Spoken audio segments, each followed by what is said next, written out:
ত্রিপুরায় উপনির্বাচনের দামামা বাঁচতেই রাজনৈতিক উত্তাপ তুঙ্গে। ৫৬ ধর্মনগর বিধানসভা কেন্দ্র নিজেদের দখলে নিতে মরিয়া বাম শিবির। সোমবার ধর্মনগরের রাজপথে সিপিএম প্রার্থী অমিতাভ দত্তের সমর্থনে হয়ে গেল এক বিশাল মিছিল। দলের হেভিওয়েট নেতা মানিক সরকারের উপস্থিতিতে এই কর্মসূচি কার্যত এক বিশাল শক্তি প্রদর্শনে পরিণত হয়।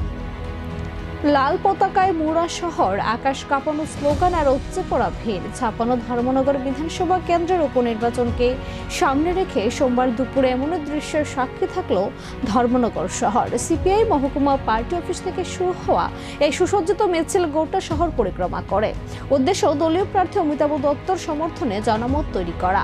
মিছিল শেষে কালীদিঘির পাড়ে আয়োজিত হয় এক বিশাল পথসভা, যেখানে প্রধান আকর্ষণ ছিলেন রাজ্যের প্রাক্তন মুখ্যমন্ত্রী তথা সিপিআইএম পলিট ব্যুরোর সদস্য মানিক সরকার। উপস্থিত ছিলেন প্রার্থী অমিতাভ দত্ত, জেলা সম্পাদক অভিজিৎ দে এবং রতন রায়ের মতো শীর্ষ নেতৃত্বরা। সভায় বক্তব্য রাখতে গিয়ে শাসক দল বিজেপির পাশাপাশি কংগ্রেসকেও কড়া ভাষায় ভিদলেন মানিক সরকার।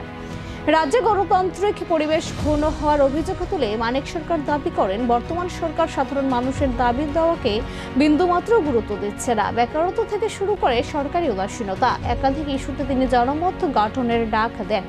রাজনৈতিক মহলের মতে উপনির্বাচনের আগে এই বিপুল জনসমাগম নিশ্চিতভাবে বিরোধী শিবিরে মনোবল বাড়িয়ে দিল। এখন দেখার ধর্মনগরের রাজপথে জনস্রোত শেষ পর্যন্ত ব্যালট বক্সকে কতটা প্রতিফলন ঘটায়।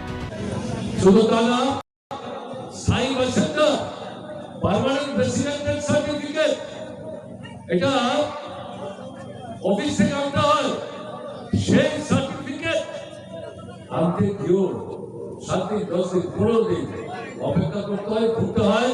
সেখানেও নিজের তলায় পয়সা না দিলে সেখানে এই সার্টিফিকেট হাতে আসাটা তার জন্য 1 মাস 1.5 মাস অপেক্ষা করতে হয়।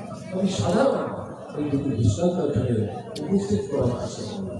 এরকম একটা জায়গায় ত্রিপুরায় বিজেপি দুঃশাসনে ত্রিপুরা চলে গেছে। মাইনের মহিলার বিরুদ্ধে বর্বরোচিত আক্রমণ শুরু করেছে।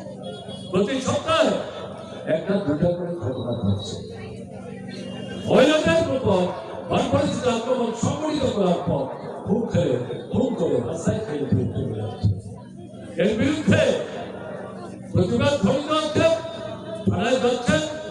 অধিকাংশ থানায় মামলা রুজু করতে না দিয়ে পরামর্শ দিচ্ছেন, কেন মামলা বাড়াচ্ছেন, আমাদেরকে অসুবিধায় ফেলছেন, মন্ডলের নেতাদের কাছে যান, কথা বলে মীমাংসা করে দিন, মামলা করবেন, চলবে, পয়সা খরচ হবে, আবার আপনাদের উপর চাপ পারবে, আমাদেরও সমস্যা হবে, কিরাও হবে।